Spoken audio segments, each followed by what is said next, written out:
You're listening to the Faeries and Folklore podcast by Ronel. I'm dark fantasy author Ronel Janse van Vuuren. With over a decade of digging around in dusty folklore books, researching creatures of imagination that ignited my curiosity, I'm here to share the folklore in a nutshell and how I reimagined it for my writing in An Origin of the Fae. This is the Faeries and Folklore podcast. Hi, I'm your host Ronel Janse van Vuuren. You can just call me Ronel. In today's episode, we're continuing our exploration of the Fae realm. This episode is brought to you by my Dark Court Sisters book series, available in ebook, paperback, and audiobook. 3 sisters, 3 destinies, 3 ways to destroy the world. Go to ronelthemythmaker.com/Dark Court Sisters series for more. You can now support my time in producing the podcast, researching, writing, and everything else involved by buying me a coffee. This can be a once-off thing, or you can buy me coffee again in the future at your discretion. Go to buymeacoffee.com/Ronel to support me.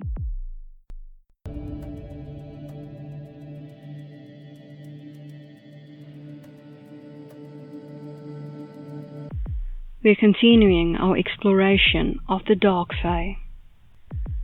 Today's fairy, Ghost, Folklore in a Nutshell by Ronel. Tales of apparitions or ghosts appearing in buildings, lonely roads and graveyards have long been told around campfires the world over. Unlike household spirits who seem intent on a specific task, such as the boggart or brownie, these ghosts have chaotic behavior. Some seem to be intent on finishing the business they left behind when they died, while others seem agitated and haunting a specific place, probably where they died violently.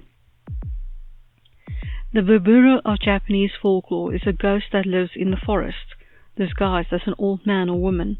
When it attacks, it drops its disguise and becomes invisible and intangible, running chills down their victim's spine, who then dies soon after from terror. In some cases, it doesn't scare the victim, but possesses them for a short while instead. The person, once free, becomes terrified and hides themselves in their house, believing everything is out to get them. This usually ends in suicide. The Vuuren from the folklore of Germany and Austria are believed to have escaped the land of the dead and are out to torment people while they sleep, much like nightmares riding their victims. Certain places, like Gallows Hill in Salem, Massachusetts, is a known haunted place where the ghosts of the victims of the Salem witch trials were executed. People will go there to listen to the voices in the air to learn their future. At times, screeches fill the air to warn of something important about to happen. Those who believe they can commune with spirits usually do it in the cemetery, though most necromantic spells don't actually require a trip to the local cemetery, as ghosts can be found anywhere.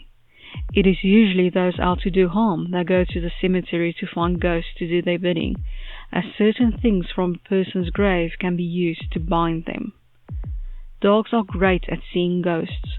Lilies keep ghosts calm, and bean plants repel ghosts. If you can't call your local grim to round up the ghosts to send them back where they belong, these can keep you safe. And now for my interpretation of the Fae, in An Origin of the Fae, Ghosts. Ghosts are only in the mortal realm when they've escaped from the land of the dead. Grims go around dragging them back to where they belong. Those with the need to go back to the land of the living are usually the victims of a violent death, murder most likely, and have unfinished business. Once they have been avenged, or whatever it was they needed to finish is done, they no longer have this need to go where they don't belong. They have the form they had before they died, only with the color leached from them. They are intangible and can become invisible. They have the power to move objects, create haunting sounds, and inspire terror by their mere presence. Some ghosts are malevolent and out to murder those they believe are in their way. Dogs can see ghosts, no matter human or fae in origin. Having lilies and orchids in the home can diffuse a ghost's powers. The only way to banish a ghost is to have a Grimm take it away. As a little bonus, let's look at ghost translated to Afrikaans. Spook. I hope that you've enjoyed this episode of the Faeries and Folklore podcast and that you've learned something new about fairy. Remember that you can get a transcript of this episode in the description. If you're new to the podcast, why not go and grab your free copy of Unseen, the second book in the fairy tale series, on my website, ronelthemythmaker.com. Loads of folklore, magic, and danger await. Take care.